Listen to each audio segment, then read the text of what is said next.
17초. 누군가에게는 엘리베이터를 기다리거나 커피 한 잔을 내리는 짧고 무의미한 찰나의 시간일지 모릅니다. 하지만 2024년 10월 31일 오전 9시 30분, 대한민국 정치의 심장부인 서울 여의도에서 재생된 이 17초의 음성 파일 하나는 온 나라의 시계를 멈춰 세웠습니다. 화려한 영상도, 끔찍한 범죄 현장을 담은 CCTV 분석 자료도 아니었습니다. 수많은 취재진의 플래시 세례 속에서 재생 버튼이 눌려진 순간, 브리핑룸을 가득 채운 것은 스피커의 미세한 화이트 노이즈와 함께 흘러나온 둔탁하고 익숙한 중저음의 통화 녹음이었습니다. 그리고 그 음성이 끝난 직후 노련한 정치부 기자들과 탐사보도 전문 PD들조차 귀를 의심하며 무거운 정적 속에 얼어붙고 말았습니다. 스피커를 타고 세상에 나온 그 목소리의 주인공이 다름 아닌 대한민국의 현직 대통령이었기 때문입니다. 공식적인 브리핑이나 화려한 조명 아래서의 연설이 아닌 가장 내밀하고 어두운 곳에서 오간 권력의 은밀한 대화. 피 한 방울 흘리지 않고도 민주주의의 근간을 뒤흔들 수 있는 차가운 권력의 민낯이 세상에 모습을 드러내는 순간이었습니다. 이 사건의 숨겨진 진실을 끝까지 따라가고 싶다면 지금 구독과 알림 설정을 해주시고 듣고 싶은 다음 사건을 댓글로 남겨주세요. 우리가 추적할 이번 사건은 잔혹한 연쇄살인이나 거대한 마약 카르텔을 쫓는 이야기가 아닙니다. 폴리스 라인이 쳐진 핏빛 현장도 없고 한밤중에 사이렌 소리도 울리지 않습니다. 하지만 이 사건은 그 어떤 물리적인 폭력보다 훨씬 더 깊고 치명적인 상흔을 대한민국 사회에 남겼습니다. 바로 국민의 손으로 직접 선출하는 권력의 탄생 과정, 그 신성한 투표지 이면에 숨겨진 부적절한 관계와 은밀한 거래에 관한 이야기이기 때문입니다. 선거라는 민주주의의 축제가 보이지 않는 소수의 브로커와 권력자들의 밀실에서 어떻게 변질되고 훼손될 수 있는지를 적나라하게 보여주는 사건입니다. 왜 이 통화 녹음 하나가 그토록 거대한 파장을 일으켰을까요? 그것은 바로 공천 개입이라는 단어가 지닌 역사적 무게와 법적 치명성 때문입니다. 공직선거법은 민주주의의 심장박동을 지키는 가장 엄격한 규칙입니다. 국민을 대표하는 헌법기관인 국회의원을 뽑는 과정에서 특정 권력자가 보이지 않는 손을 뻗어 결과를 조작하는 행위는 국가 시스템 자체를 부정하는 가장 중대한 범죄로 취급됩니다. 그렇기에 수사기관의 내사 기록과 언론의 팩트체크 과정은 그 어느 때보다 신중하고 차갑게 진행되어야만 했습니다. 사건의 발단이 된 17초짜리 음성 파일의 내용을 수사관의 시선으로 프로파일링하듯 조각조각 뜯어보겠습니다. 대화의 시점은 2022년 5월 9일. 대통령 취임식을 불과 하루 앞둔 대한민국 권력의 정점이 새롭게 교체되기 직전의 고요한 밤이었습니다. 디지털 포렌식 전문가들에 따르면 이 파일은 인공지능이나 딥페이크로 조작된 가짜가 아니었습니다. 누군가의 휴대전화 스피커폰으로 흘러나오는 통화 내용을 제3의 기기로 재녹음한 날 것 그대로의 흔적이었습니다. 통화 속 목소리는 이렇게 말합니다. 공관위에서 나한테 들고 왔길래 내가 김영선이 경선 때부터 열심히 뛰었으니까 그건 김영선이를 좀 해줘라 그랬는데 말이 많네 당해서. 아주 일상적이고 평범한 톤으로 뱉어낸 이 한마디는 훗날 거대한 정치적 해일로 돌변합니다. 정당의 민주적인 후보 선출 과정을 무력화하고 최고 권력자의 입김으로 특정 인물에게 권력을 하사하는 행위. 이는 단순한 도덕적 해이를 넘어 법치주의의 마지노선을 시험하는 뇌관과도 같았습니다. 그리고 그 수학이 넘어 대통령의 지시에 깍듯이 대답하는 또 다른 목소리가 있었습니다. 진짜 평생 은혜 잊지 않겠습니다. 고맙습니다. 이 목소리의 주인공은 명태균. 그는 정당의 핵심 당직자도 선출직 공무원도 아니었습니다. 명함 한 장 제대로 갖추지 않은 채 지역사회의 그림자 속에 숨어있던 이름 없는 정치 브로커였습니다. 어떻게 이런 비공식적인 인물이 내일이면 국가의 최고 통수권자가 될 당선인과 직접 전화를 연결하고 공천권이라는 막강한 권리를 논할 수 있었던 것일까요? 명태균이라는 인물에 대한 추적이 시작되는 지점도 바로 여기입니다. 도대체 그는 누구이길래 권력의 가장 내밀한 공간에서 이루어진 대화를 녹음하고 그 기록을 오랜 시간 동안 어두운 금고 속에 보관해 올 수 있었을까요?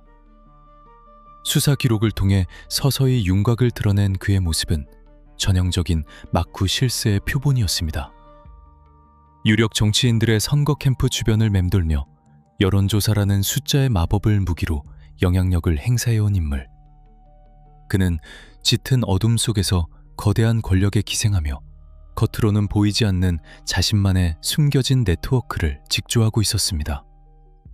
기자들과 탐사보도팀 그리고 검찰의 수사 라인은 즉각 이 통화의 맥락을 재구성하기 시작했습니다. 여러 관계자의 진술조서와 주변인들의 증언, 그리고 과거의 기록들을 교차 검증하는 지난한 작업이 이어졌습니다. 통화가 오간 다음 날인 2022년 5월 10일 아침, 놀랍게도 집권 여당은 경남 창원 의창구 국회의원 재보궐선거의 최종 후보로 김영선 전 의원을 공식 발표합니다. 당초 김 전 의원의 공천은 험난할 것이라는 당내 여론이 지배적이었으나 어느 순간 기류가 급변했다는 관련자들의 증언이 터져나왔습니다. 5월 9일 밤의 통화 내용이 불과 채 24시간도 지나지 않아 소름 돋을 정도로 정확하게 현실화된 것입니다. 우연의 일치일까요? 아니면 권력의 그늘 아래서 사전에 기획된 완벽한 시나리오였을까요? 이 퍼즐이 완성되면서 검찰 특별수사팀과 언론의 시선은 자연스럽게 대가성이라는 범죄의 구성 요건으로 향했습니다. 세상에 공짜는 없습니다. 특히 권력의 피라미드 최상단에서 오가는 은밀한 거래일수록 그 대가는 막대합니다. 브로커 명태균은 도대체 무엇을 지불했기에 이 거대한 권력의 카르텔에 입장할 수 있었던 것일까요? 이 거대한 스캔들은 우리에게 매우 복잡하고 정교한 형태의 수사 과정을 요구합니다.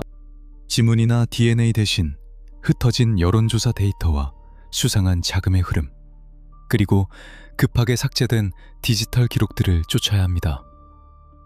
용기를 낸 제보자의 떨리는 목소리와 수천 개의 방대한 녹취록 속에서 숨겨진 단서를 찾아내야 합니다. 사건이 수면 위로 떠오르자 권력의 심장부는 즉각적인 반격에 나섰습니다.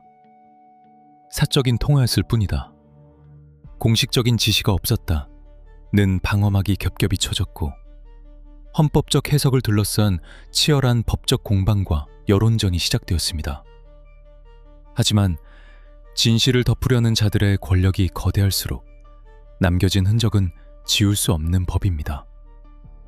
여론의 압박은 나날이 거세지고 있고 수사기관을 향한 압수수색과 낱낱의 강제수사 촉구는 이미 임계점을 넘어섰습니다. 우리는 지금부터 이 거대한 빈산의 일각을 깨고 수면 아래 도사리고 있는 진실의 심연을 향해 냉정하고 차갑게 걸어 내려갈 것입니다. 제보자의 손에 들려있던 작은 USB 메모리 칩 하나가 어떻게 거대한 권력의 성벽에 균열을 내었는지 수사관의 시선으로 그 첫 번째 문을 열어젖히려 합니다. 대통령의 육성이 담긴 17초의 통화 녹음. 그 수화기 너머에서 깍듯이 감사를 표하던 남자.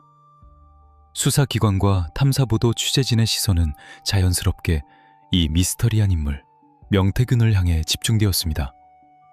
그는 도대체 누구일까요?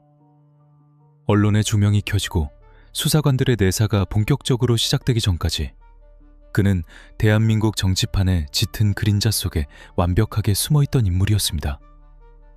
장관도, 국회의원도, 심지어 흔한 정당의 말단 당직자라는 공식 직함조차 없었습니다. 누군가에게 내밀 번듯한 명함 한 장 없었지만 놀랍게도 그는 여권의 핵심 인사들과 유력 정치인들의 직통번호를 깨고 있었고 그들이 가장 은밀한 순간에 전화를 거는 이른바 비선 실세, 즉 전형적인 정치 브로커였습니다.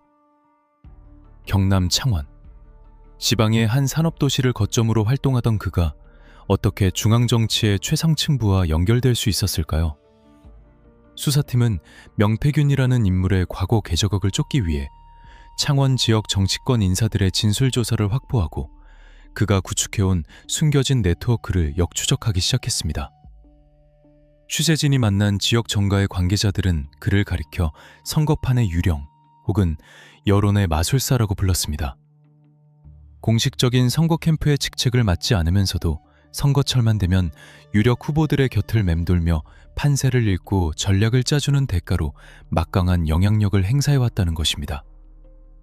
권력의 그늘에 기생하며 은밀한 거래를 성사시키는 브로커들에게 가장 필요한 무기는 무엇일까요? 바로 숫자입니다. 정치인들에게 가장 치명적이고 매혹적인 무기, 즉 자신을 지지하는 여론이 압도적이라는 환상을 만들어내는 것입니다. 이 지점에서 검찰의 압수수색 영장과 언론의 팩트체크 리스트에 공통적으로 등장하는 하나의 기관이 있습니다. 바로 미래한국연구소입니다.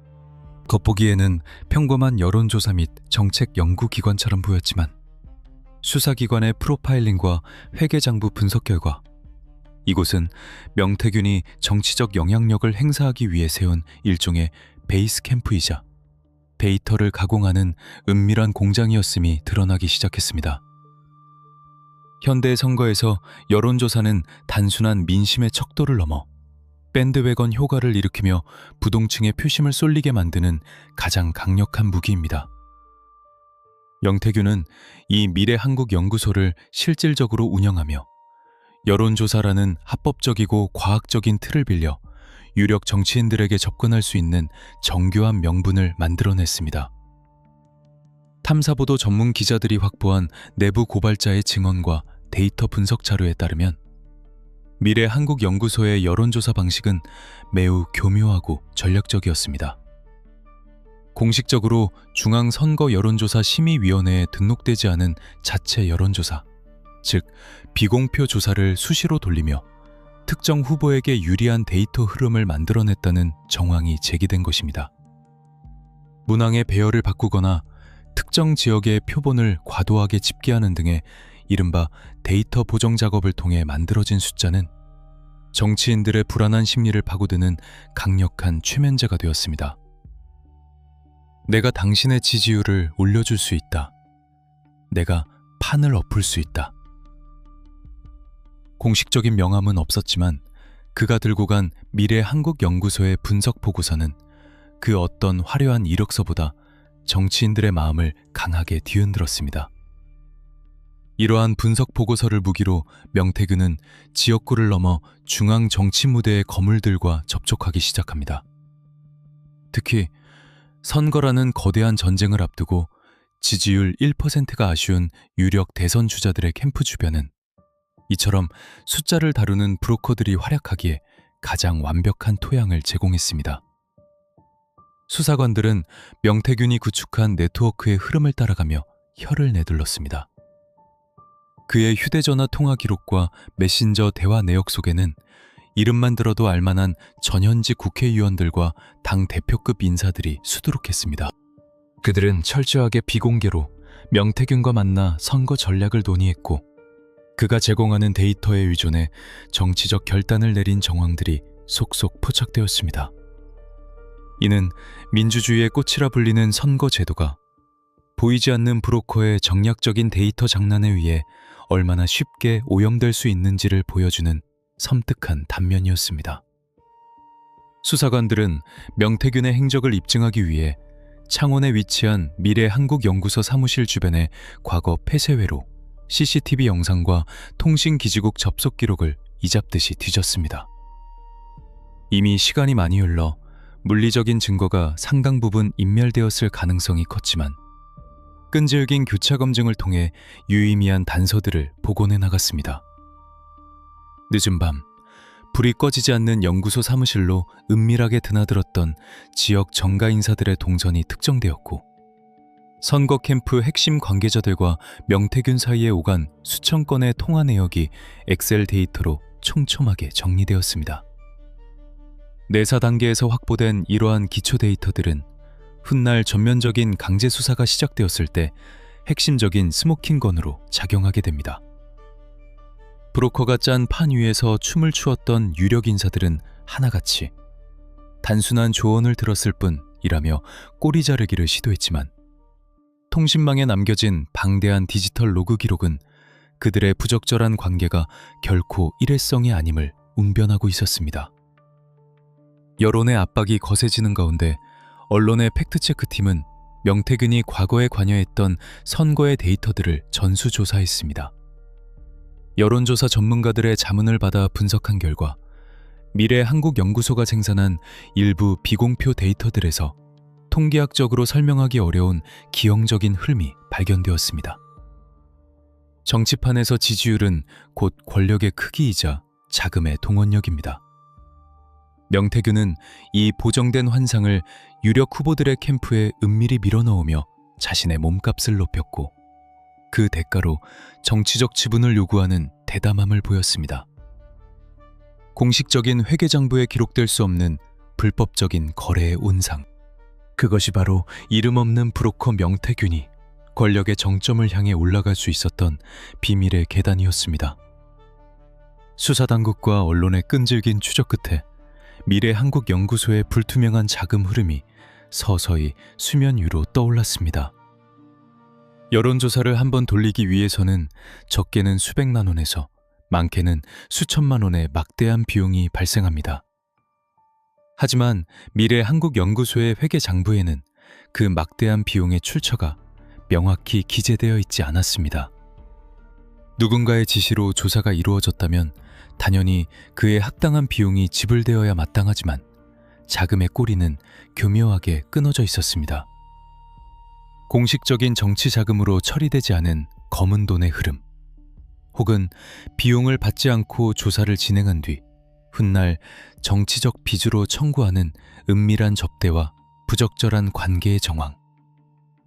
수사팀은 이 끊어진 자금의 흐름이 결국 공천 개입이라는 거대한 범죄의 퍼즐을 맞추는 핵심 열쇠가 될 것이라고 직감했습니다. 그는 단 한 번도 대중 앞에 나서서 연설을 한 적이 없습니다. 그러나 대중을 향해 연설하는 자들의 뒤에서 그들의 입과 귀를 통제하려 했습니다. 민주주의 제도의 가장 큰 약점인 선거의 불안감을 교묘하게 파고들어 정치인들의 맹목적인 의존을 먹고 자란 브로커. 수사당국은 이 남자가 권력의 가장 깊숙한 곳까지 촉수를 뻗기 위해 사용했던 가장 치명적인 무기, 바로 제20대 대선 기간에 집중적으로 쏟아졌던 81건의 여론조사 리포트에 주목하기 시작합니다. 수억 원에 달하는 이 막대한 조사 비용은 과연 누구의 주머니에서 나왔으며 또 누구의 주머니로 들어간 것일까요? 명태균이라는 이름 없는 브로커가 대통령 당선인의 입에서 직접 김영선이를 좀 해줘라 라는 확답을 얻어낼 수 있었던 그 강력한 거래의 매개체는 과연 무엇이었을까요? 우리는 다음 단계에서 권력의 그늘에 숨어 여론을 조작하려 했던 그 치밀하고 소름 돋는 81번의 미스터리를 파헤쳐볼 것입니다. 2021년 하반기 제20대 대통령 선거를 앞두고 대한민국의 정치판은 그야말로 소리 없는 전쟁터였습니다. 0.1%의 지지율 격차에도 천국과 지옥으로 가는 대선 전국. 이 숨막히는 시간 속에서 브로커 명태균의 은밀한 비즈니스는 정점을 향해 치닫고 있었습니다. 수사 당국과 회계 분석 전문가들의 시선은 미래한국연구소의 장부 깊숙한 곳으로 향했습니다. 단순한 지역 브로커가 어떻게 대선판이라는 거대한 무대에서 유력 후보의 캠프와 선을 댈 수 있었을까요? 해답은 바로 그가 만들어낸 차가운 숫자에 있었습니다. 디지털 포렌식 수사관들과 탐사보도 데이터 분석가들이 복원해낸 미래한국연구소의 하드디스크 속에는 대선 기간 동안 실시된 수많은 여론조사 로우 데이터가 고스란히 남아 있었습니다. 특히 언론과 검찰의 이목을 단숨에 집중시킨 것은 특정 유력 대선 후보, 즉 훗날 대통령이 된 윤석열 후보와 관련된 무려 81차례의 여론조사 기록이었습니다. 선거관리위원회에 공식적으로 등록되어 공표된 조사뿐만 아니라 외부로 알려지지 않고 캠프 내부에서만 소비되는 이른바 자체 비공표 조사들이 빼곡하게 리스트를 채우고 있었습니다. 81번. 이는 일반적인 여론조사 전문 기관이나 단일 선거 캠프에서도 자금력의 한계 때문에 감당하기 힘든 비정상적으로 방대하고 압도적인 횟수였습니다. 여기서부터는 금융범죄 수사관들의 날카로운 영역입니다. 81번의 여론조사를 돌리기 위해서는 당연히 막대한 자본이 필요합니다. 여론조사 전문가들의 철저한 교차 검증과 추산에 따르면 ARS 자동응답 전화조사와 전화 면접조사 등을 혼합하여 이 정도 규모의 전국 단위 데이터를 수집하는 데 드는 실비용은 최소 3억 7천만 원에 달합니다. 하지만 수사기관이 확보한 미래한국연구소의 공식 회계정부나 선거관리위원회에 투명하게 신고되어야 할 정치자금 수입 및 지출 내역 어디에서도 이 거액의 비용이 정상적으로 결제되거나 처리된 흔적은 단 한 줄도 발견되지 않았습니다. 누군가 어둠 속에서 자금을 대납했거나 아니면 연구소 측이 이 막대한 비용을 스스로 떠안은 채 특정 후보에게 이른바 무상으로 조사를 진행해 주었다는 의미입니다. 자금의 꼬리가 완벽하게 끊어지고 출처가 증발해버린 전형적인 불법적인 거래의 징후가 포착된 것입니다. 공직선거법과 정치자금법은 선거의 공정성을 최우선으로 지키기 위해 자금의 흐름을 유리알처럼 투명하게 공개하도록 엄격하게 규정하고 있습니다. 만약 유력 대선 후보 측이 3억 원이 훌쩍 넘는 막대한 여론조사 결과를 아무런 대가 지불 없이 무상으로 제공받았다면 이는 그 자체로 선거판의 근간을 뒤흔들 수 있는 중대한 불법 정치자금 수수 행위에 해당합니다. 특별수사팀은 이 지점에서 매우 날카롭고 근본적인 질문을 던집니다. 이윤을 추구해야 할 사설연구소가 대체 무엇을 바라고 수억 원의 적자를 스스로 감수하며 81번이나 특정 후보를 위한 맞춤형 데이터를 생산해낸 것일까요? 은밀한 접대와 부적절한 관계의 이면에는 시기가 문제일 뿐 반드시 누군가에게 청구돼 치밀하게 계산된 영수증이 존재하기 마련입니다. 탐사보도 취재진이 입수한 제보자의 진술조서에 따르면 명태균은 이 81번의 여론조사 결과를 가장 날카로운 무기로 삼아 대선 후보 캠프의 핵심 관계자들과 접촉하며 자신의 정치적 영향력을 과시하고 확장해 나갔습니다. 그가 들이미는 숫자의 마법은 권력에 굶주린 정치인들에게 매우 매혹적이고 강력했습니다. 그가 내미는 자체 분석 리포트와 미공개 데이터들은 선거 캠프의 전략회의실 테이블 위에 은밀하게 오르내렸고 때로는 캠프의 공식적인 선거운동 방향과 의사결정에까지 보이지 않는 압력을 행사했다는 의혹이 짙어지고 있었습니다. 그리고 마침내 치열했던 대선이 끝나고 승리의 축배가 비워진 뒤 권력의 그늘에 숨어있던 브로커는 자신이 제공했던 이 막대한 숫자의 대가를 본격적으로 청구할 시점이 다가왔음을 직감했을 것입니다. 수억 원에 달하는 금전적 빚을 갚기 위해 그는 현금이 아닌 전혀 다른 형태의 은밀한 보상을 원했습니다. 바로 권력의 최정점에서만 나누어 줄 수 있는 가장 달콤한 열매, 국회의원 배지였습니다.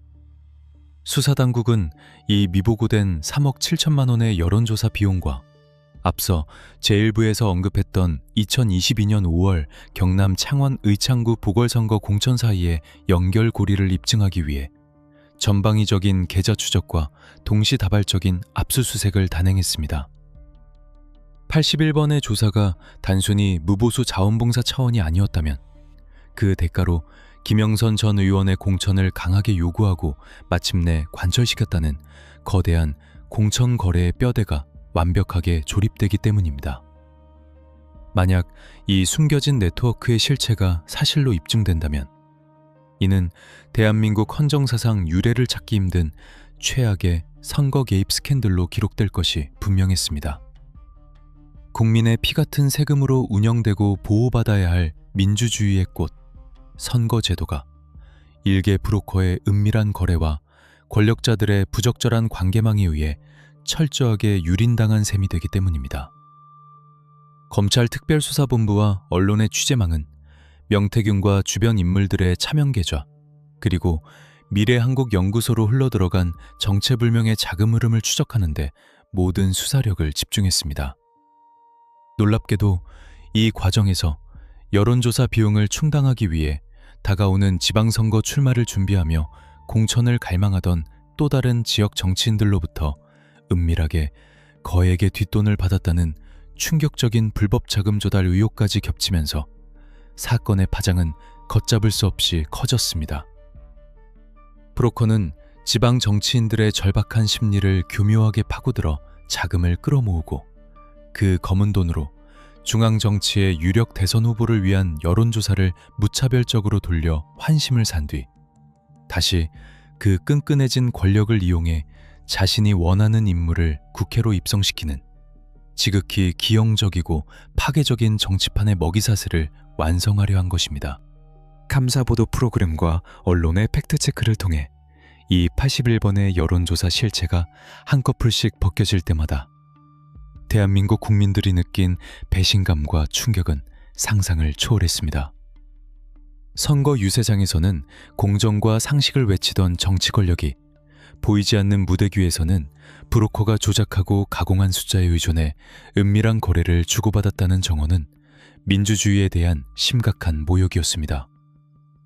수사당국은 여론조사 기관의 등록 취소 규정, 정치자금법 위반 공소시효 등 복잡하게 얽힌 법리적 쟁점들을 하나하나 해부하며 이 부당한 거래의 진실을 규명하기 위해 수사망을 좁혀나갔습니다.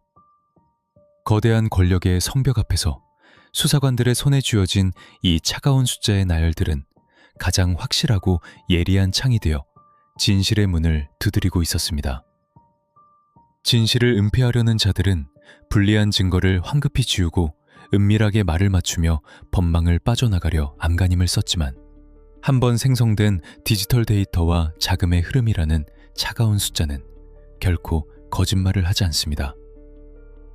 여론의 압박 속에 수사기관의 그물망은 날이 갈수록 점점 더 촘촘해졌고 81번의 미스터리한 여론조사를 둘러싼 객관적이고 차가운 데이터 분석은 마침내 권력의 그림자에 숨어있던 브로커의 목을 조이는 가장 강력한 올가미가 되었습니다.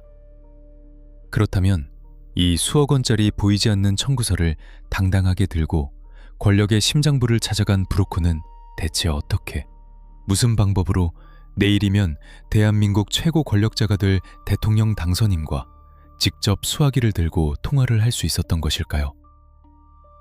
2022년 5월 9일 새 대통령의 공식 취임식을 단 하루 앞둔 그 운명의 밤, 권력의 거대한 이양이 이루어지던 고요하고 팽팽한 시간 속에서 과연 무슨 일이 있었던 것인지 이제 시계바늘을 거꾸로 돌려 그날 밤의 숨막히는 카운트다운 속으로 직접 들어가 보겠습니다. 2022년 5월 9일 시계바늘이 자정을 향해 다가가고 있던 그날 밤, 대한민국 정치의 무게중심은 서서히 이동하고 있었습니다. 청와대의 불빛이 꺼지고 용산의 새로운 집무실이 권력의 새로운 심장으로 고동치기 시작하는 권력 이양의 절대적인 순간, 내일이면 새로운 대통령의 취임식이 열리는 국가의 운명이 뒤바뀌는 가장 팽팽하고 역사적인 카운트다운의 시간이었습니다. 모든 언론과 국민의 시선이 화려한 취임식 단상과 권력의 겉모습에 쏠려 있던 바로 그 시각, 수사관들과 탐사보도 취재진이 주목한 곳은 조명이 비치지 않는 가장 어두운 권력의 장막 뒤편이었습니다. 훗날 대한민국을 뒤흔들게 될 그 17초의 통화가 이루어진 시점이 바로 이 고요하고 은밀했던 5월 9일의 늦은 밤이었기 때문입니다. 사건의 타임라인을 분초 단위로 재구성하는 수사관의 시선으로 그날 밤의 상황을 프로파일링 해보겠습니다. 통신기지국과 디지털 로그 기록이 가리키는 그 시각, 최고의 권력을 주게 될 당선인과 이름 없는 정치 브로커 명태균의 휴대전화가 연결되었습니다. 수백만 명의 국민이 선출한 최고 권력자와 단 한 명의 유권자에게도 선택받지 않은 브로커의 은밀한 교감. 스피커폰을 통해 흘러나온 육성은 너무나도 선명하고 직설적이었습니다. 공관위에서 나한테 들고 왔길래 내가 김영선이 경선 때부터 열심히 뛰었으니까 그건 김영선이를 좀 해줘라 그랬는데 말이 맞네 당에서. 공천관리위원회, 즉 당의 공식적이고 민주적인 의사결정 기구가 가져온 보고서를 당선인이 직접 검토하고 특정 인물을 지목해 공천을 지시했다는 뉘앙스가 담긴 이 한마디는 그 자체로 선거법의 근간을 뒤흔드는 메가톤급 폭발력을 지니고 있었습니다. 이 지시를 받은 명태균의 반응은 권력의 피라미드 아래서 거래가 어떻게 성사되는지를 완벽하게 보여줍니다. 진짜 평생 은혜 잊지 않겠습니다. 고맙습니다. 이 짧은 대답 안에는 수억 원의 비용이 들어간 81번의 여론조사라는 청구서가 마침내 결제되었다는 안도감, 그리고 권력의 그늘에 기생하며 끈질기게 요구해온 은밀한 거래가 성사되었다는 승리감이 짙게 배어 있었습니다. 정상적인 민주주의 시스템이라면 공당의 후보는 당원들의 투표와 객관적인 심사 지표에 의해 투명하게 결정되어야 합니다. 하지만 이 17초의 통화 녹음은 그 모든 합법적인 절차가 보이지 않는 브로커의 로비와 최고 권력자의 입김 한 번에 무력화될 수 있음을 증명하는 서늘한 증거였습니다. 통화가 끝난 지 불과 몇 시간 후, 날이 밝아 2022년 5월 10일의 아침 해가 떠올랐습니다. 여의도 국회의사당 앞뜰에서는 근학대의 웅장한 연주와 함께 제20대 대통령의 공식 취임식이 성대하게 거행되고 있었습니다. 대한민국의 모든 카메라가 새로운 대통령의 취임사를 생중계하고 있던 바로 그 시각, 집권 여당의 최고위원회 회의실에서는 누구도 크게 주목하지 않았던 매우 조용하고 신속한 발표가 이루어집니다. 경남 창원 의창구 국회의원 재보궐선거의 여당 공식 후보로 김영선 전 의원이 최종 확정되었다는 브리핑이었습니다. 당초 여의도 정가와 당 내부에서는 김 전 의원의 공천 가능성을 매우 낮게 평가하고 있었습니다.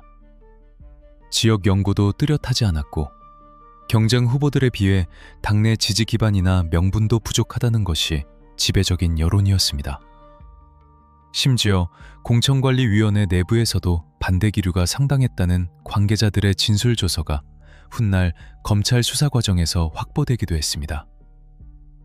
하지만 5월 9일 밤에 은밀한 통화가 있은 직후 굳게 닫혀있던 공천의 문은 마법처럼 열렸습니다.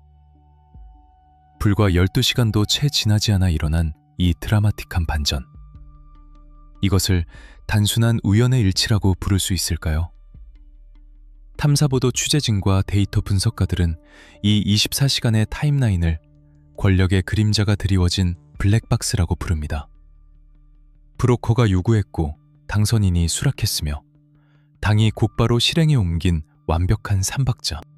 이는 부적절한 관계와 은밀한 거래가 어떻게 국가의 공적인 시스템을 무너뜨리고 사유화할 수 있는지를 보여주는 가장 적나라한 타임라인이었습니다. 언론의 팩트체크팀은 이 연결고리를 증명하기 위해 당시 공천관리위원회에 소속되어 있던 핵심 인사들의 행적과 통신 기록을 역추적하며 압박을 가하기 시작했습니다. 수사기관의 내사 기록에 따르면 공천 발표 직전 당내 핵심 관계자들 사이에서는 알 수 없는 당혹감과 묘한 기류가 흘렀다고 합니다. 누군가 보이지 않는 손에 의해 결과가 이미 정해져서 내려왔고 위원들은 그저 거수기 역할에 불과했다는 자조 섞인 증언들이 언론의 익명 인터뷰를 통해 쏟아져 나왔습니다. 81번의 미스터리한 여론조사를 무기로 권력의 심장부에 접근한 명태균은 결국 5월 9일의 통화를 기점으로 자신이 원하던 체스판의 말을 국회라는 합법적인 무대 위로 올려놓는데 성공한 것입니다. 이 과정에서 선거 구민들의 여론이나 민주적인 절차는 철저하게 배제되었습니다. 후보자를 결정하는 것은 유권자가 아니라 어둠 속에서 은밀하게 데이터를 조작하고 권력자에게 청구서를 들이민 한 명의 브로커였습니다. 이 사건을 쫓는 특별수사팀의 시선은 이제 대가성이라는 법률적 핵심 쟁점에 고정되었습니다. 아무 대가 없이 선거 캠프를 위해 수억 원어치의 여론조사를 돌려주는 브로커는 세상에 존재하지 않습니다. 그리고 그에 대한 보상으로 공직의 자리를 내어주는 행위는 형법상 가장 무겁게 다루어지는 범죄이자 공직선거법 위반의 전형적인 구조입니다. 권력의 정점에서 이루어진 이 찰나의 대화가 범죄로 성립되기 위해서는 이 지시가 어떻게 공천관리위원장에게 전달되었고 어떤 과정을 거쳐 실제 공천장에 도장이 찍혔는지 그 은밀한 연결망을 밝혀내야만 합니다. 진실을 파헤치는 수사관들의 집요한 추적은 이제 명태균과 김영선 그리고 그 주변에서 검은 돈에 심부름을 했던 인물들을 향해 강제 수사의 칼날을 겨누게 됩니다. 압수수색을 통해 닫힌 문을 부수고 파쇄된 문서를 복원하며 삭제된 휴대전화의 메모리칩을 살려내는 숨막히는 디지털 포렌식의 전쟁이 시작된 것입니다. 그리고 이 끈질긴 추적의 과정에서 누구도 예상치 못했던 가장 치명적인 스모킹건이 세상 밖으로 등장하게 됩니다. 절대 열리지 않을 것 같았던 권력의 금고를 안에서부터 부수고 나온 내부 고발자. 브로커 명태균의 가장 가까운 곳에서 모든 은밀한 거래의 회계장부를 관리했던 한 사람의 입이 마침내 열리는 순간이 다가온 것입니다. 4천여 개의 녹음 파일과 함께 나타난 그녀가 손에 쥐고 있던 진실의 USB는 과연 무엇이었을까요? 이제 우리는 권력의 장막을 찢고 나온 그 서늘한 목소리를 직접 마주해야 할 시간입니다. 완벽한 범죄는 침묵 속에서 완성됩니다. 거대한 권력의 카르텔과 은밀한 거래가 오가는 밀실의 문은 굳게 닫혀 있었고 그 안에서 무슨 일이 벌어졌는지는 오직 소수의 공모자들만이 공유하는 위험한 비밀이었습니다. 하지만 세상에 영원한 비밀은 없으며 가장 견고해 보이는 권력의 성벽도 결국 가장 약한 고리에서부터 균열이 가기 시작하는 법입니다. 수사관들과 탐사 보도 취재진이 도저히 뚫을 수 없을 것 같았던 브로커 명태균의 견고한 철옹성. 그 굳게 닫힌 문을 안에서부터 열어젖히고 나온 사람은 다름 아닌 그의 가장 가까운 그림자이자 수족이었던 한 평범한 직장인이었습니다. 그녀의 이름은 강혜경.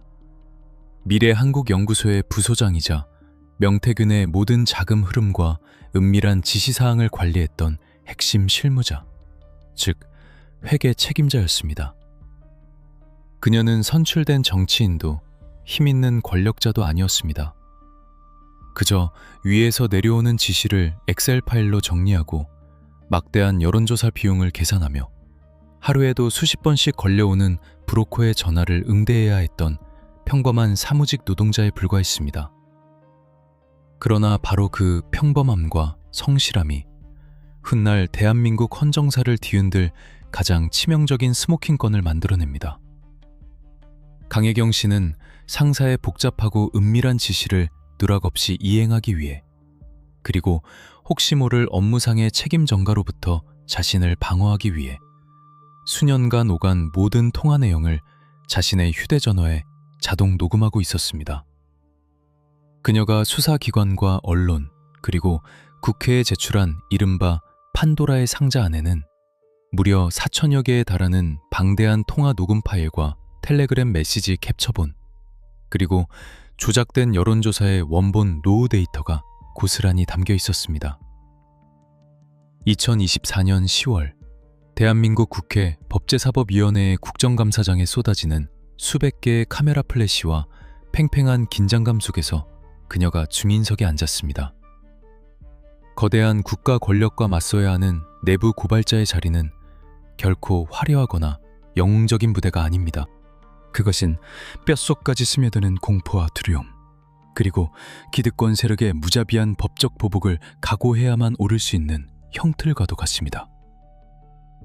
수사관의 시선으로 그녀의 심리를 프로파일링 해보면 그녀가 세상 밖으로 나오게 된 결정적인 동기는 바로 생존 본능이었습니다.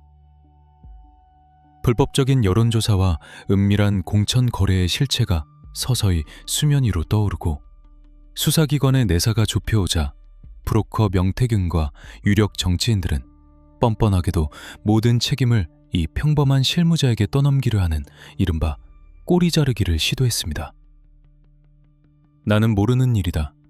실무자가 내 지시 없이 임의로 한 일이다. 권력자들이 위기의 순간에 늘 꺼내드는 그 비겁하고 차가운 면피용 매뉴얼이 작동하기 시작한 것입니다. 자신이 모든 불법적인 거래에 독박을 쓰고 감옥에 갈 위기에 처하자 그녀는 기나긴 침묵을 깨고 자신이 쥐고 있던 4,000개의 녹음 파일이 담긴 USB를 세상에 공개하기로 결심합니다. 이것은 단순한 앙심에 의한 폭로가 아니라 자신을 파괴하려는 거대한 권력의 카르텔을 향해 던진 한 개인의 처절한 정당방위였습니다. 탐사 보도 전문 PD들과 검찰의 디지털 포렌식 수사관들은 그녀가 제출한 방대한 분량의 엑셀 장부와 음성 파일을 건네받고 경악을 금치 못했습니다. 파일 속에는 브로커 명태균이 어떻게 숫자를 기형적으로 마사지하라고 구체적으로 지시했는지, 누구를 만나 어떤 은밀한 접대를 나누었는지, 그리고 가장 중요하게는 그가 권력의 최정점과 어떻게 소통했는지가 날 것 그대로 담겨 있었기 때문입니다. 수사기관과 언론의 팩트체크팀은 즉각 이 4,000여 개의 디지털 조각들을 시간순으로 배열하고 실제 정치권에서 벌어진 역사적 사건들과 대조하는 치밀한 교차 검증, 크로스체크 작업에 돌입했습니다. 브로커가 전화로 지지율을 몇 % 올려서 보고서를 만들어라 라고 지시한 날짜와 시간, 그리고 실제로 그 조작된 수치가 유력 정치인의 캠프로 은밀하게 흘러들어간 정황들이 톱니바퀴처럼 완벽하게 맞아떨어졌습니다. 특히 앞선 제3부에서 제기되었던 81번의 미스터리한 여론조사 비용, 그 실체 없는 3억 7천만 원의 행방에 대한 결정적인 진술조서도 바로 이 과정에서 확보되었습니다. 명태균이 서울로 올라가 청구서를 내밀고 오겠다며 호언장담했던 음성, 그리고 그 대가로 현금이 아닌 김영선의 공천장을 받아왔다는 뉘앙스의 대화들이 그녀의 휴대전화 메모리 칩안에 서늘하게 보존되어 있었던 것입니다. 이 거대한 디지털 기록은 특별수사팀에게 완벽한 내비게이션이 되었습니다. 더 이상 관계자들의 엇갈리는 진술조서나 모르쇠로 일관하는 뻔뻔한 병명에 수사력이 낭비될 필요가 없었습니다. 4,000개의 녹음 파일은 그 자체로 브로커가 직조한 숨겨진 네트워크의 지형도이자 불법적인 자금 흐름을 보여주는 완벽한 회계장부였습니다. 이를 바탕으로 검찰은 압수수색 영장의 범위를 대폭 확대하고 단순한 정치자금법 위반을 넘어 정당의 공천 과정에 국가 최고 권력자가 부당하게 개입했다는 중대한 공직선거법 위반 혐의로 수사의 방향을 정조준하게 됩니다. 한 평범한 내부 고발자의 용기가, 아니 생존을 위한 절박한 선택이 수십 년간 견고하게 쌓아 올려진 권력의 거짓말을 뿌리채 흔들어 놓은 것입니다. 진실의 문이 열리자 여론은 걷잡을 수 없이 들끓기 시작했습니다. 아무리 권력의 변호인단이 두꺼운 법리적 방어막을 치고 오래된 일이라 기억이 나지 않는다며 여론전을 펼쳐도 국민들의 귀에 직접 꽂히는 생생한 음성 파일의 파괴력 앞에서는 속수무책이었습니다. 브로커의 통화 내용이 하나하나 해부될 때마다 대한민국 정치판에 가장 추악하고 은밀한 민낯이 백일하에 드러났습니다. 하지만 이 방대한 데이터를 분석하던 수사관들과 기자들을 진정으로 얼어붙게 만든 것은 따로 있었습니다. 4,000개의 녹음 파일과 수많은 카카오톡 메시지 기록들을 복원하며 범죄의 퍼즐을 맞춰가다던 중 브로커 명태균의 배후에 대통령 단 한 사람만이 존재하는 것이 아님을 시사하는 불길하고 섬뜩한 단서들이 연이어 튀어나오기 시작한 것입니다. 제보자 강혜겸의 진술 조서와 디지털 포렌식 결과물 속에서 사건의 타임라인은 자꾸만 또 다른 한 명의 절대적인 인물을 향해 조준선을 이동하고 있었습니다. 아무런 공식적인 권한도 공적인 직책도 없지만 브로커 명태균이 가장 밀접하게 소통하고 은밀한 거래를 조율했다고 떠벌리던 또 다른 VVIP. 그 이름이 녹취록과 메신저 텍스트 사이에서 유령처럼 등장할 때마다 수사팀은 이 스캔들이 단순한 공천 개입을 넘어선 전대미문의 권력 사유화 사태로 번질 수 있다는 끔찍한 직감에 사로잡혔습니다. 권력의 그늘에 숨겨진 또 다른 거대한 네트워크. 브로커가 뻗은 은밀한 촉수의 끝은 과연 누구와 연결되어 있었던 것일까요? 우리는 이제 이 사건의 가장 깊고 예민한 심장부, 권력의 옥자 뒤에 조용히 숨어있던 제2의 VVIP를 향해 차갑고도 냉정하게 수사망을 좁혀 들어갈 것입니다. 제보자 강혜경 씨가 제출한 4천여 개의 통화 녹음 파일과 방대한 하드디스크의 늪에서 허우적대던 수사관들과 탐사보도 취재진은 디지털 포렌식 작업이 깊어질수록 등골이 서늘해지는 끔찍한 기시감을 느끼기 시작했습니다. 브로커 명태균의 휴대전화와 메신저 앱 속에 남겨진 지워지지 않은 디지털 발자국들은 권력의 정점을 향해 거침없이 뻗어 있었지만 그 종착지는 단 한 곳이 아니었기 때문입니다. 수백 기가바이트에 달하는 데이터의 바다를 프로파일링하던 특별수사팀의 시선은 곧 카카오톡 메시지의 차가운 텍스트 위로 고정되었습니다. 그곳에는 공식적인 국가의 직책도 국민이 선출한 권력도 아니지만 대한민국 정치판에서 가장 강력하고 예민한 영향력을 행사하는 또 다른 절대적인 인물, 바로 제2의 VVIP를 향한 은밀한 네트워크가 깊숙이 뿌리내리고 있었습니다. 권력의 그늘에 숨어 여론을 마사지하고 판을 흔들던 브로커가 가장 공을 들이고 은밀하게 접촉했던 대상은 다름 아닌 영부인 김건희 여사였습니다. 현대 정치사에서 가장 노련한 범죄 수사관들과 프로파일러들은 정치 브로커들의 생태계와 접근 방식을 이렇게 분석합니다. 최고 권력자인 대통령이나 유력 대선 주자의 주변은 공식적인 참모진과 투명한 시스템의 감시망, 그리고 수많은 언론의 날카로운 카메라에 의해 겹겹이 둘러싸여 있습니다.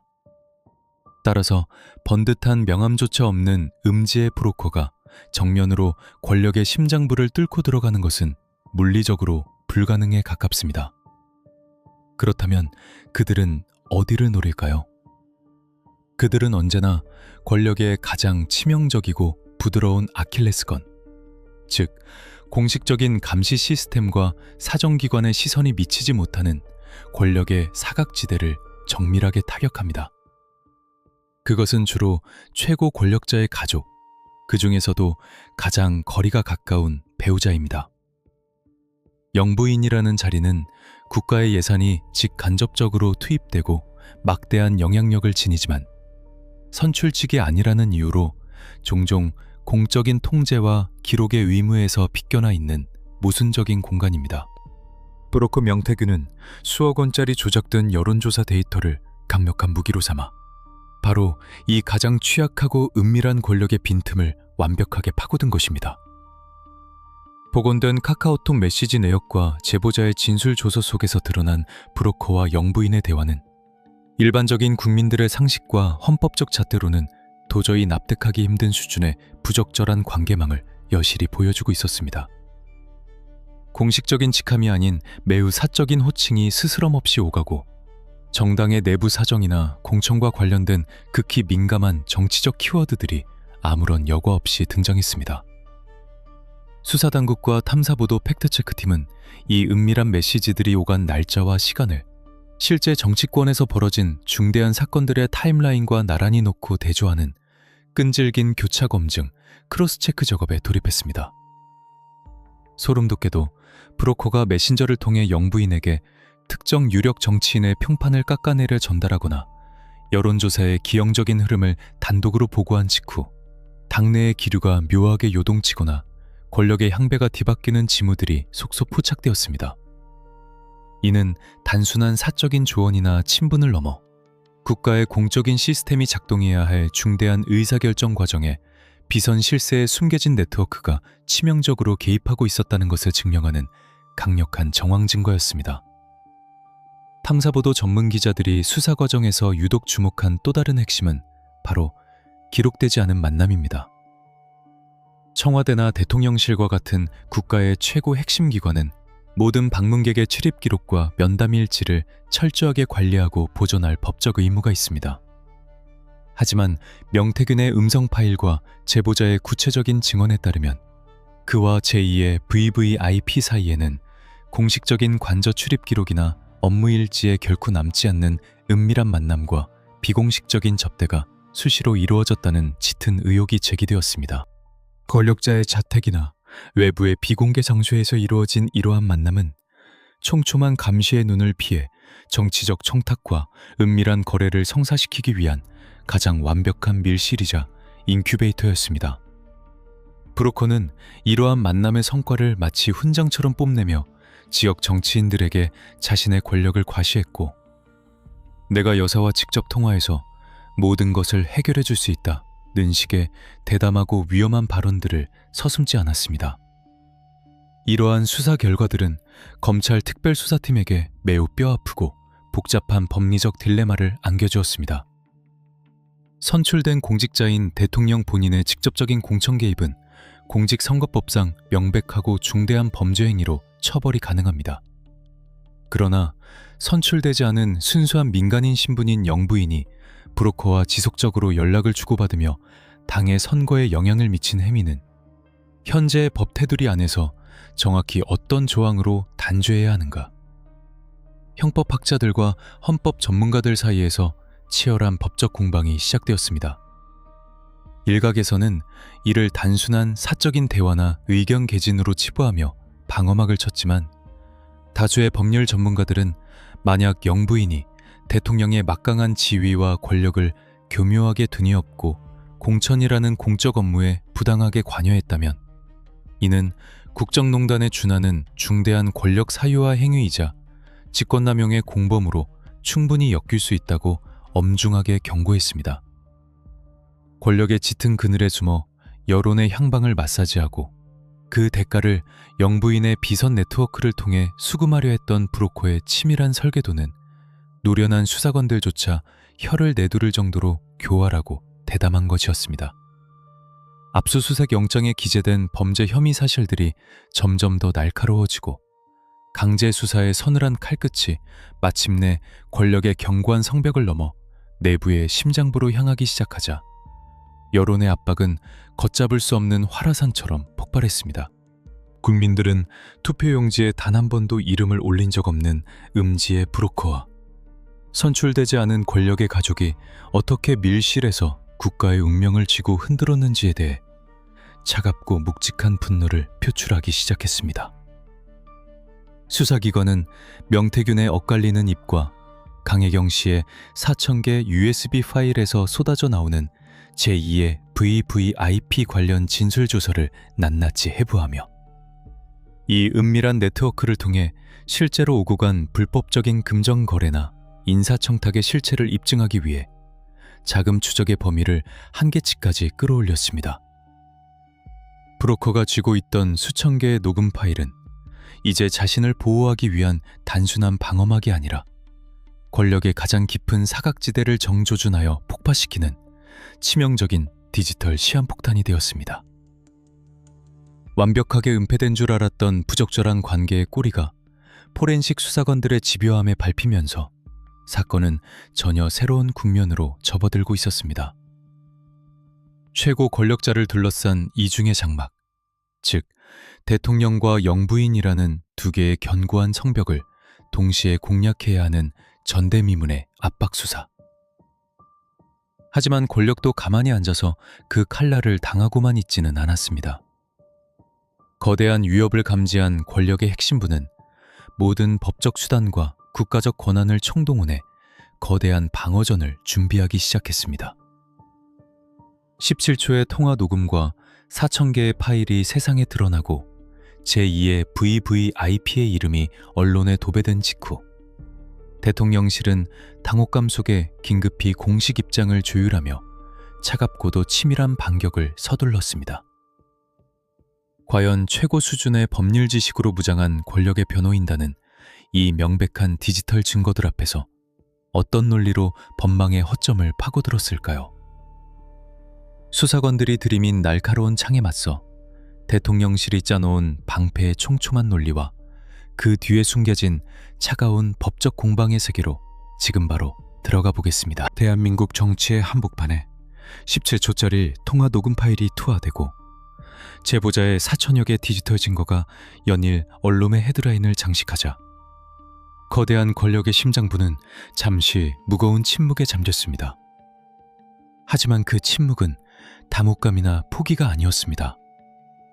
가장 뛰어난 법률가들로 구성된 대통령실의 참모진과 변호인단은 위기의 순간 감정적인 대응 대신 가장 차갑고 계산적인 법리적 반격을 준비하고 있었습니다. 수사기관의 압수수색 영장이 발부되고 여론의 압박이 임계점을 향해 치솟는 가운데 마침내 굳게 닫혀있던 용산 대통령실의 브리핑룸 문이 열렸습니다. 카메라 플래시가 터지고 마이크가 켜진 순간 권력의 대변인이 내놓은 해명은 국민들의 분노나 수사관들의 직감과는 완전히 다른 매우 정교하게 조율된 법률적 방어선의 시작을 알리는 신호탄이었습니다. 대통령실의 공식적인 입장은 단호했습니다. 2022년 5월 9일 늦은 밤 명태균과의 통화 내용 자체를 부정하지는 않았습니다.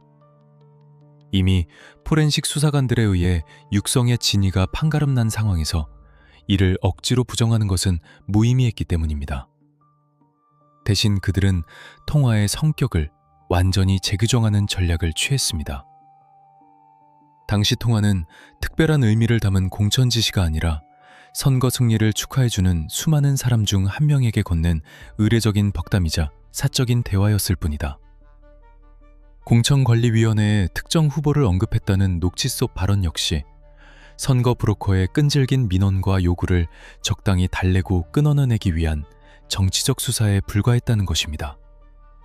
공식적인 회의석상에서 내려진 지시나 서류상 결재가 없었으므로 이는 은밀한 거래나 부적절한 관계를 증명하는 스모킹건이 될 수 없다는 팽팽한 주장이었습니다. 하지만 이 해명의 핵심이자 가장 날카로운 무기는 도덕적 해명이 아닌 놀랍도록 치밀하게 계산된 시간의 함정 속에 숨어 있었습니다. 바로 사건이 발생한 날짜 2022년 5월 9일이라는 시점입니다.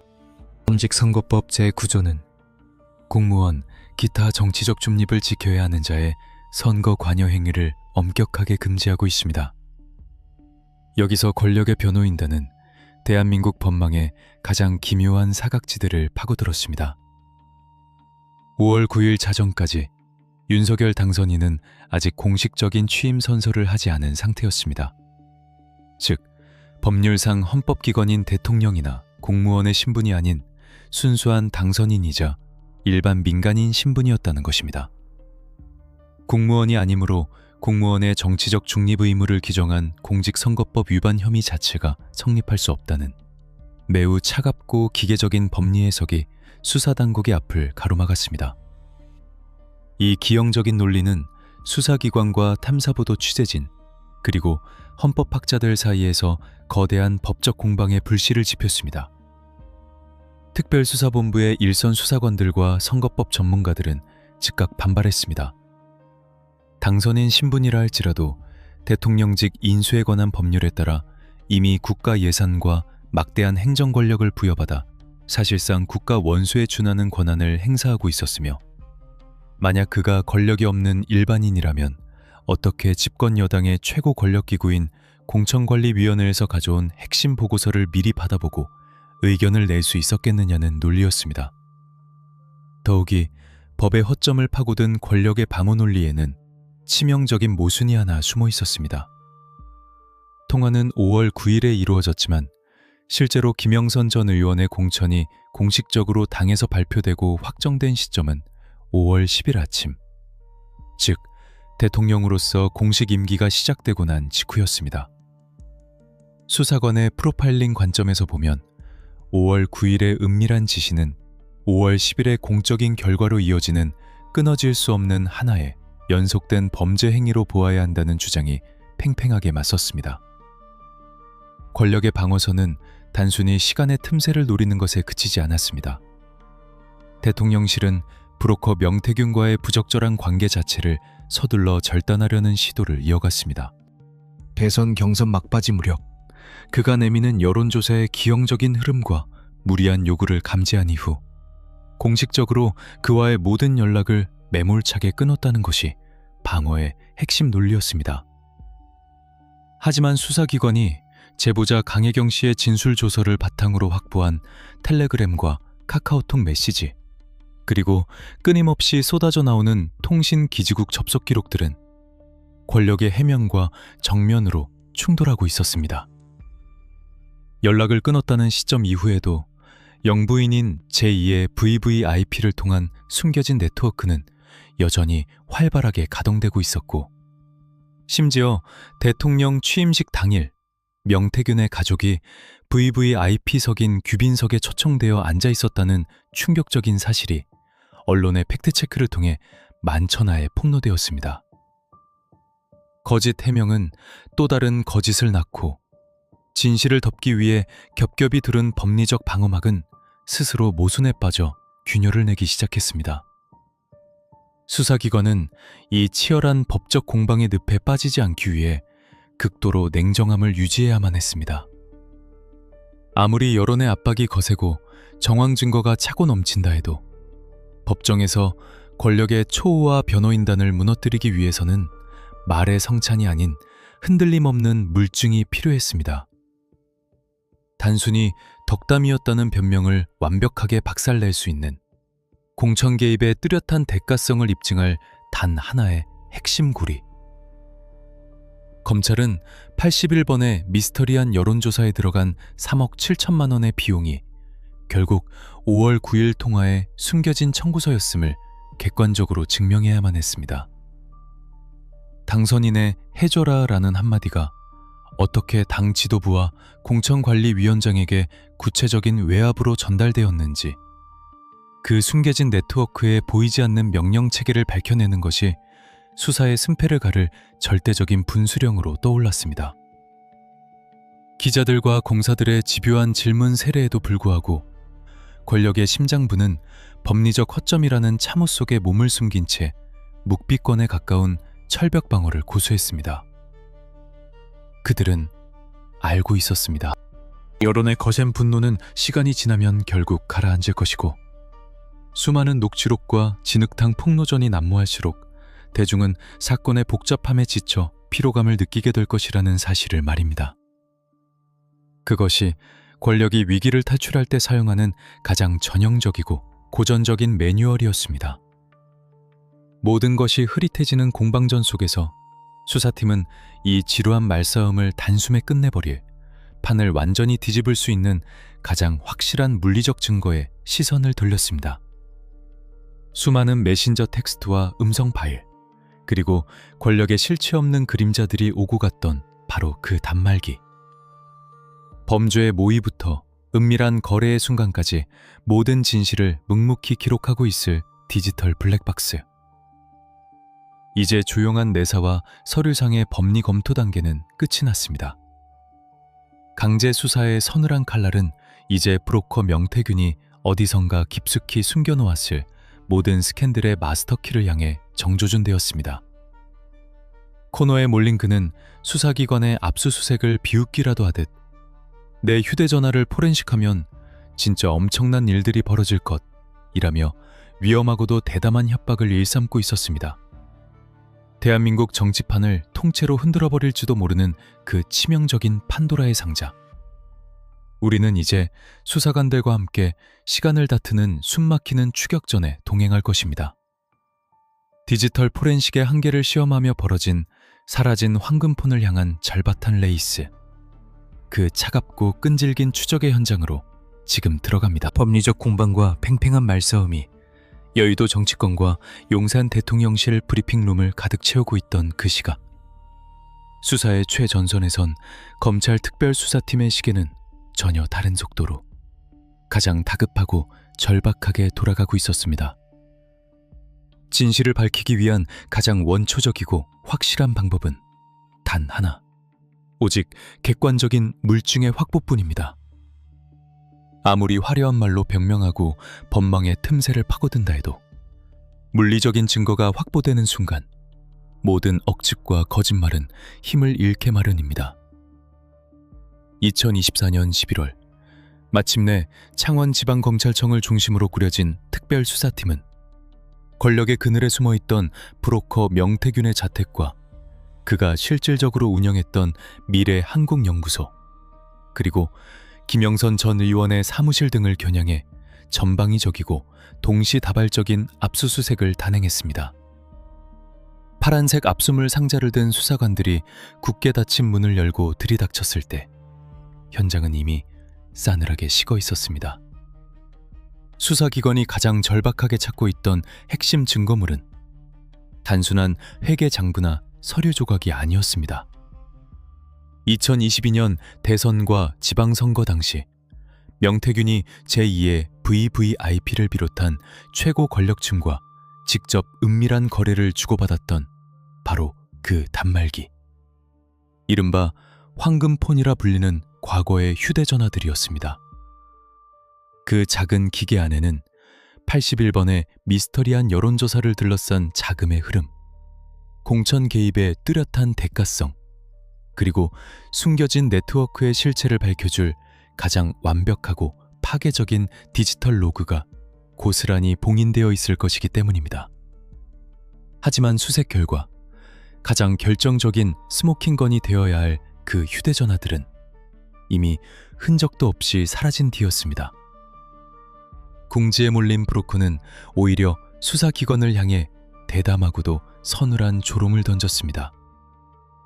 언론의 마이크 앞에서 그는 자신의 휴대전화 속에 담긴 숨겨진 네트워크의 파괴력을 과시하며 내 전화기가 열리면 정권이 한 달 안에 무너질 것이라는 극단적인 협박성 발언을 서슴지 않았습니다.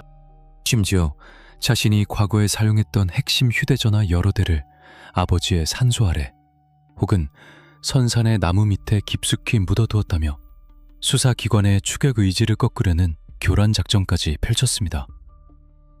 범죄 프로파일링 관점에서 보면 이는 증거인멸의 전형적인 패턴이자 동시에 자신의 정치적 몸값을 극대화하여 권력의 심장부를 협박하는 고도의 심리전이었습니다. 내가 입을 열거나 이 전화기가 포렌식되면 부적절한 관계로 얽힌 너희들도 결코 무사하지 못할 것이라는 섬뜩한 경고 메시지를 권력의 윗선에 보낸 셈입니다. 사라진 단말기를 찾기 위해 검찰은 금속 탐지기까지 동원해 그가 지목한 선산 주변을 수색하는 총극이 벌어지기도 했지만 결국 그가 던진 말의 진위는 짙은 안개 속으로 사라졌습니다. 하지만 현대 수사에서 디지털 흔적은 물리적인 기계 하나가 사라졌다고 해서 영원히 증발하는 것이 아닙니다. 시간과의 숨막히는 레이스 속에서 특별수사팀 산하의 디지털 포렌식 전문 수사관들은 명태균의 자택과 사무실에서 압수한 쓰레기통에 파쇄된 문서들, 버려진 구형 하드디스크, 그리고 부서진 USB 메모리 조각들을 긁어모아 기나긴 복원 작업에 돌입했습니다. 피의자들이 강제 수사에 대비해 황급히 포맷 버튼을 누르고 데이터를 휴지통에 버렸을지라도 데이터의 그림자는 하드디스크의 가장 깊은 섹터에 미세한 자성의 형태로 남아 집요한 수사관들을 기다리고 있었습니다. 삭제된 파일의 조각들을 하나하나 이어붙이는 과정은 마치 잿더미 속에서 타다 남은 일기장을 복원하는 것과 같은 극도의 인내심을 요구하는 작업이었습니다. 이와 동시에 수사팀은 클라우드 서버의 해외 접속 기록과 이동통신사의 기지국 로그 데이터, 그리고 이미 확보된 제보자 강혜경 씨의 4,000개 녹음 파일과 텔레그램 캡처본들을 촘촘하게 교차 검증하며 범죄의 지형도를 다시 그려나갔습니다. 물리적인 황금폰의 빈자리는 서서히 다른 형태의 디지털 조각들로 채워지기 시작했습니다. 수사기관은 복원된 데이터의 파편 속에서 명태균이 특정 시점에 조작된 여론조사 데이터를 어떤 메신저를 통해 권력의 상층부로 전송했는지, 그리고 그 직후에 누구와 통화를 시도했는지 통신망의 거대한 흐름을 역추적해냈습니다. 비록 가장 완벽한 형태의 단말기는 흙투성이가 되어 어딘가에 숨겨져 있거나 영원히 파괴되었을지 모르지만 권력의 그늘에서 오고 간 은밀한 거래의 디지털 발자국들은 결코 완전히 지워지지 않았던 것입니다. 차명 전화기인 이른바 대포폰의 사용 내역과 주변인들의 계좌 흐름까지 더해지면서 브로커가 쳐놓은 방어막은 여러 곳에서 동시에 파열음을 내기 시작했습니다. 피의자는 불리한 증거를 땅에 묻고 인멸하기 위해 필사적으로 도망쳤고, 수사관들은 남겨진 영과 일의 차가운 배열 속에서 진실의 뼈대를 재건하기 위해 밤을 지새웠습니다. 사건은 단순한 형사 고발을 넘어 진실을 감추려는 자와 그것을 끝끝내 파헤치려는 자들 사이에 거대한 지능전으로 비화하고 있었습니다. 81번의 미스터리한 여론조사, 제2의 VVIP가 등장하는 숨겨진 네트워크, 그리고 권력의 정점과 맞닿은 17초의 통화 녹음. 파편화되어 있던 증거들이 수사기관의 집요한 추적 끝에 하나의 거대한 모자이크로 완성되어 갈수록 수뇌부조차 감당하기 힘든 거대한 후폭풍이 예고되고 있었습니다. 권력의 눈치를 보느라 수사를 주저했던 초기의 미온적인 태도는 이제 압도적인 물증과 여론의 압박 앞에서 철저한 강제 수사로 전환될 수밖에 없었습니다. 그리고 이 서늘한 진실의 조각들이 언론의 탐사 보도를 통해 매일 아침 국민들의 눈앞에 낱낱이 펼쳐지기 시작하자 대한민국 사회의 분위기는 급격하게 얼어붙기 시작했습니다. 아무리 법리적 허점을 파고든 권력의 해명이 난무해도 직관적이고 적나라한 증거물들이 가리키는 진실은 오직 한 곳을 향하고 있었습니다. 국민들은 투표용지에 단 한 번도 이름을 올리지 않은 비선 실세가 국가의 공적 시스템을 유린했다는 사실에 경악했고, 이면 단순한 실망을 넘어 체제에 대한 근본적인 분노로 변해가고 있었습니다. 우리는 이제 2016년 겨울의 그 서늘한 기시감과 함께 다시 한번 광장으로 쏟아져 나오기 시작한 거대한 여론의 압박과 그 뜨거운 촛불의 그림자 속으로 들어가 보겠습니다. 2016년 겨울, 광화문 광장을 수놓았던 수백만 개의 촛불을 대한민국 국민들은 결코 잊지 못합니다. 선출되지 않은 비선 실세가 국가의 공식적인 의사결정 시스템을 무너뜨리고 헌정 질서를 철저하게 유린했다는 충격적인 사실에 분노한 시민들은 차가운 아스팔트 위로 쏟아져 나왔습니다. 그리고 8년이라는 시간이 흐른 2024년의 끝자락, 거리에 선 주권자들의 뇌리에는 그 어느 때보다 강렬하고 서늘한 기시감이 스치고 있었습니다. 수사기관의 브리핑과 탐사보도 프로그램이 매일같이 쏟아내는 명태균 스캔들의 조각들은 과거 온 나라를 마비시켰던 국정농단의 짙은 그림자와 너무나도 섬뜩하게 닮아 있었기 때문입니다. 아무런 공적 지위도 공식적인 직함도 없는 이름 없는 브로커가 은밀한 거래를 통해 유력 정치인들의 운명을 쥐고 흔들었고, 그 짙은 그늘 뒤에는 제2의 VVIP가 존재하는 숨겨진 네트워크가 도사리고 있었습니다. 민주주의에 꽂힌 선거를 조작하고 여론을 마사지한 이 대담한 범죄 앞에서 여론의 분노는 뜨거운 불길이 아닌 민주주의의 근간을 짓밟은 자들을 향한 차갑고 묵직한 심판의 형태로 다시 타오르기 시작했습니다. 이 거대한 스캔들이 한국 사회에 던진 수많은 충격파 중에서도 가장 아이러니하고 뼈아픈 대목은 바로 잔혹한 역사의 데칼코마니에 있습니다. 시계바늘을 조금만 거꾸로 돌려보겠습니다. 과거 박금혜 전 대통령은 2016년 총선 당시 새누리당 공천 과정에 불법적으로 개입한 혐의로 기소되어 최종적으로 징역 2년의 실형을 선고받았습니다. 놀랍게도 당시 이 공직선거법 위반 사건의 수사를 진두지휘하며 권력의 심장부에 가장 날카로운 수사의 칼을 꽂았던 핵심 인물이 바로 국정농단 특검 수사팀장이자 훗날 서울중앙지검장에 오른 윤석열 현 대통령이었습니다. 사람에게 충성하지 않는다며 살아있는 권력의 공천 개입을 그 누구보다 냉정하게 엄단했던 강골 검사가 이제 국가의 최고 권력자 자리에 올라 정반대로 자신이 기소했던 범죄와 완벽하게 동일한 의혹의 중심에 서게 된 것입니다. 과거 자신의 입으로 단죄했던 권력 사유화의 논리가 이제는 부메랑이 되어 17초의 통화 녹음과 함께 자신의 턱밑을 겨누고 있는 이 기막힌 역사의 역설.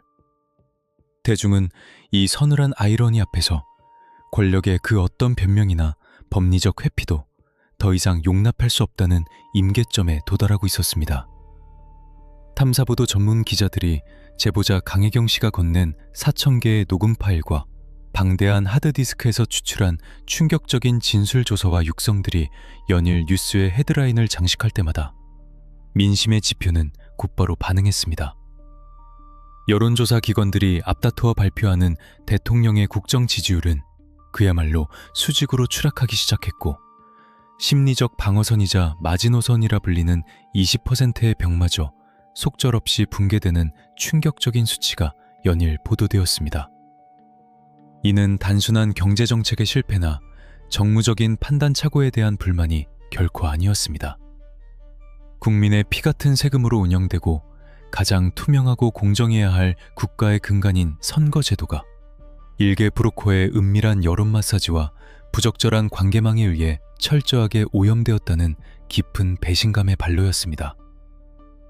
81번의 미스터리한 여론조사와 이에 얽힌 3억 7천만 원의 자금 흐름, 그리고 그에 대한 대가성 공천 의혹은 보수와 진보라는 진영의 논리를 완전히 뛰어넘어 공정과 상식이라는 국가의 절대적 가치를 산산조각 내버린 초대형 재난이었습니다.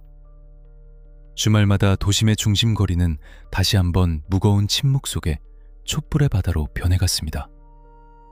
폴리스 라인을 넘나드는 물리적인 폭력이나 과격한 시위는 찾아볼 수 없었습니다.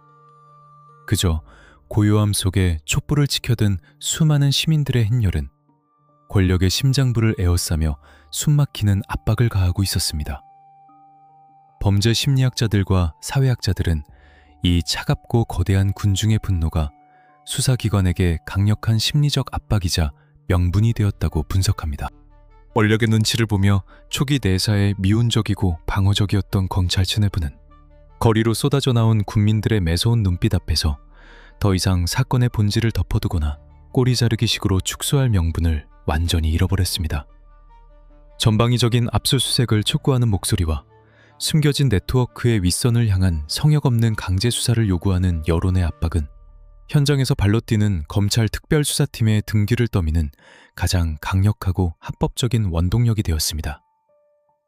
진실을 은폐하려는 권력자들이 시간의 함정과 법리적 허점 속에 숨으려 안간힘을 쓸 때 주권자인 국민들은 직접 광장으로 나와 헌법적 정의를 요구하며 그 견고한 방어막을 압도적인 규모로 짓누르기 시작한 것입니다. 대중의 분노가 걷잡을 수 없이 폭발하자 정치권과 시민사회에서는 마침내 현재의 검찰 수사를 넘어선 가장 강력하고 독립적인 수단, 즉 특별검사제도, 이른바 특검의 도입을 촉구하는 목소리가 복물 터지듯 쏟아져 나왔습니다. 현직 대통령과 영부인인 제2의 VVIP, 그리고 권력의 핵심 실세들이 거미줄처럼 얽힌 이 거대한 숨겨진 네트워크를 상명하복의 조직 체계를 가진 현재의 검찰 시스템이 과연 온전히 그리고 공정하게 파헤칠 수 있을지에 대한 근본적인 불신이 사회 전반에 깊게 자리 잡고 있었기 때문입니다. 수백만 건에 달하는 통신 기지국 접속 기록과 4,000개의 녹음 파일, 그리고 복잡하게 꼬인 불법 자금의 흐름을 단시간 내에 해부하고 권력의 외압이나 눈치 보기에 흔들리지 않은 채 최고 권력자를 직접 조사하기 위해서는 완전히 독립적이고 성역 없는 특검의 서늘한 칼날이 필수적이라는 여론이 들불처럼 번져나갔습니다. 브로커 명태균이라는 작은 불씨가 쏘아올린 의혹은 이제 단순한 공직선거법 위반 차원을 넘어 대한민국 국가 권력의 도덕성과 헌법적 정당성 자체를 심판대 위에 올리는 거대한 역사적 불길로 진화하고 있었습니다. 수사관들과 탐사보도 전문 취재진은 지금 이 순간에도 밤낮 없이 포렌식 데이터를 분석하고 피의자들의 동선을 역추적하며 진실의 마지막 퍼즐을 치열하게 맞추고 있습니다. 그리고 거리에서는 헌법의 진짜 주권자들이 직접 촛불을 들고 이 거대한 부적절한 관계의 완전한 해체를 냉정하게 요구하고 있습니다. 권력의 심장부는 법이라는 얇은 방패 뒤에 몸을 숨긴 채 거센 여론의 폭풍이 무사히 지나가기만을 기다리고 있지만 한번 수면 위로 떠오른 진실의 차가운 목소리는 결코 다시 어둠 속으로 묻히지 않는 법입니다. 한낱 이름 없는 브로커가 여론을 조작하며 뻗어간 그 끈적하고 은밀한 촉수수들은 결국 자신들의 목을 조이는 올가미가 되어 돌아왔고, 투표용지를 농락한 권력의 오만함은 국민들의 서늘한 심판 앞에서 서서히 치명적인 붕괴의 조짐을 보이고 있습니다. 모든 디지털 증거가 낱낱이 세상에 폭로되고 대중의 분노가 돌이킬 수 없는 임계점을 돌파한 지금, 우리는 마침내 이 길고 어두웠던 스캔들의 끝자락, 거대한 권력의 성벽에 새겨진 치명적인 균열의 한복판에 조용히 서 있습니다. 이제 기나긴 수사의 최종 결론과 이 참혹한 사건이 우리 사회에 남긴 묵직한 사회적 경고를 마주해야 할 대망의 마지막 시간이 다가왔습니다. 17초의 찰나, 그 짧고 투박한 음성 파일 하나가 쏘아올린 파장은 실로 거대했습니다. 견고하고 절대 무너지지 않을 것만 같았던 권력의 거대한 성벽은 아이러니하게도 가장 은밀하고 사적인 대화의 기록이 세상에 폭로되면서 치명적인 균열을 일으켰습니다. 우리가 지금까지 끈질기게 추적해온 이 거대한 스캔들의 여정은 피가 튀거나 흉기가 등장하는 끔찍한 강력범죄 현장이 아니었습니다. 하지만 이 사건이 대한민국 사회에 남긴 상흔은 그 어떤 물리적인 폭력보다 훨씬 더 깊고 서늘했습니다. 국민의 손으로 직접 선출하는 민주주의의 심장부, 그 신성한 선거라는 제도가 보이지 않는 마쿠의 브로커와 권력자들의 밀실에서 어떻게 변질되고 사유화될 수 있는지를 적나라하게 목격했기 때문입니다. 화려한 취임식의 조명 뒤편에서 오고 간 부적절한 관계와 은밀한 거래, 수사관들과 탐사 보도 전문 기자들의 차가운 시선으로 파헤친 이 사건의 본질은 결국 권력의 투명성에 대한 가장 무겁고 뼈아픈 경고장이었습니다. 시간을 거슬러 올라가 우리가 함께 짚어온 수사관의 타임라인을 다시 한번 냉정하게 복기해 보겠습니다. 번듯한 명함 한 장 없던 지방의 이름 없는 정치 브로커 명태균.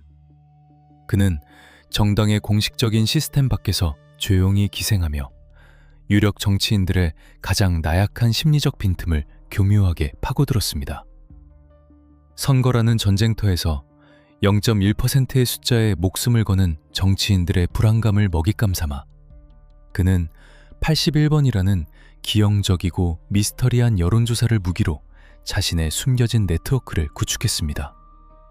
3억 7천만 원에 달하는 출처도 행방도 묘연한 막대한 자금의 흐름, 그리고 2022년 5월 9일 새 대통령의 취임을 불과 하루 앞둔 팽팽한 늦은 밤에 이루어진 당선인과 브로커의 직통전화. 김영선이를 좀 해줘라 라는 최고 권력자의 육성은 불과 몇 시간 뒤 집권 여당의 공식적인 공천 발표로 현실화되었습니다.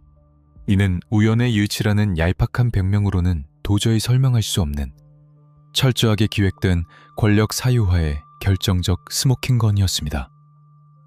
수사기관과 언론이 가장 경악했던 지점은 바로 이 거대한 카르텔이 최고 권력층을 향해 아무런 제재 없이 뻗어나갈 수 있었던 정치 시스템의 구조적 취약성이었습니다.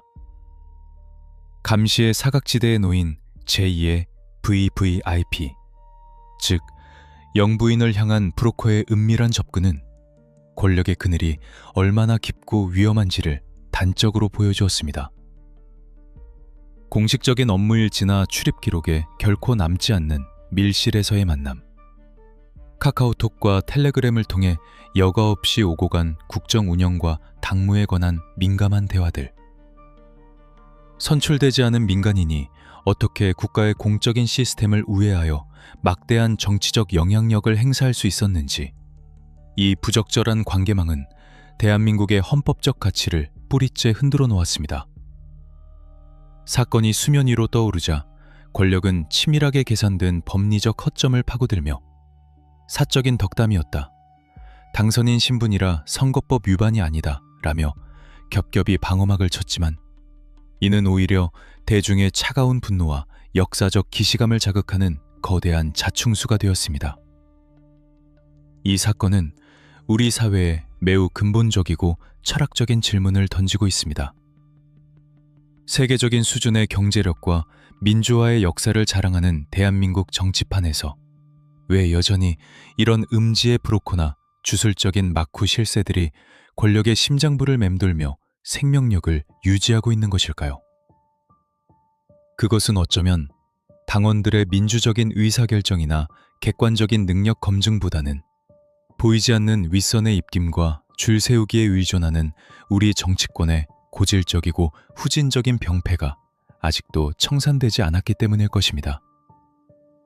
공정과 상식을 외치며 탄생한 권력조차도 막상 옥자에 오르기 위한 절박한 선거의 과정에서는 브로커가 들이미는 조작된 환상과 은밀한 거래의 유혹을 쉽게 떨쳐내지 못했습니다. 민주주의 제도의 가장 큰 약점인 선거의 불확실성을 악용해 독버섯처럼 자라난 숨겨진 네트워크들, 우리가 이들을 법과 제도의 이름으로 완벽하게 도려내지 못한다면 제2, 제3의 명태균은 언제든 다시 이름과 형태를 바꾸어 권력의 빈틈을 파고들 것입니다. 하지만 절망적인 어둠 속에서도 한 가지 분명한 희망은 빛나고 있었습니다. 수사관들과 프로파일러들 사이에서 오랜 시간 전해 내려오는 철칙이 하나 있습니다. 완벽한 범죄와 영원한 은폐는 존재하지 않으며 진실은 아무리 깊은 어둠 속에 묻으려 해도 반드시 자신만의 흔적을 남긴다. 권력자들이 불리한 증거를 땅에 묻고 휴대전화를 없애고 말을 맞추며 진실의 입을 틀어막으려 안간힘을 썼지만 그들의 오만함은 결국 차가운 데이터의 그물망을 빠져나가지 못했습니다. 평범한 실무자였던 강희경 씨가 살기 위해 남겨둔 4,000개의 녹음 파일과 엑셀 장부, 디지털 포렌식 수사관들이 밤을 새워 복원해낸 하드디스크의 미세한 파편들, 그리고 계좌에 남겨진 검은 돈의 흐름은 거짓말을 하지 않았습니다. 거대한 권력에 맞서 자신의 안위를 걸고 진실의 USB를 세상 밖으로 꺼내놓은 내부 고발자의 용기, 그리고 외압에 굴하지 않고 묵묵히 팩트체크를 이어간 탐사보도 취재진의 집요함이 있었기에 이 거대한 숨겨진 네트워크의 꼬리를 밟을 수 있었습니다. 수사는 아직 끝을 향해 달려가고 있고 법정에서의 치열한 공방은 이제부터 본격적인 막이 오를 것입니다.